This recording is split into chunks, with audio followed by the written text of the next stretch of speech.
Ay giba na mga kababayan ko. Ito yung barangay hall na nagpatayo ng extension na nasakop ang bangketa at ang kalsada. Ngayon makikita po ninyo na unti-unti na itong tinitibag ng demolition team ng Maynila. Kung matatandaan nyo nga po, nung nakaraang araw sinimulan tong tibagin. Sa pangunguna po yan ni General Sukat, ni Engineer Bulanon. Ngayon po August 8, ito na yung kanyang kasalukuyang sitwasyon at kalagayan. Isang mapagpala at magandang araw po sa ating lahat mga kababayan ko, mga batang Maynila. August 8 at binabaybay po natin ang kahabaan ng Rizal Avenue southbound at pupuntahan po, babalikan natin itong barangay 208 na siyang na-vlog po natin itong nakaraang araw lamang at ngayon nga po ay tinitibag na po. Ayon po sa mga vlog na napanood natin at interview po nung kapitan dito, ito daw po ay matagal nang may notice for demolition pero parang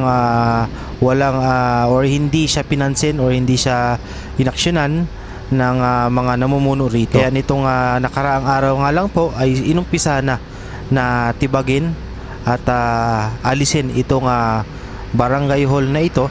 Kung inyong mapapansin, extension po ng barangay hall na ito ay talaga namang sakop ang bangketa at ang kalsada. Napanood din po natin yung unang araw na ito ay wawasaki na. Nakita natin yung reaksyon, yung mga damdamin ng mga taga rito po.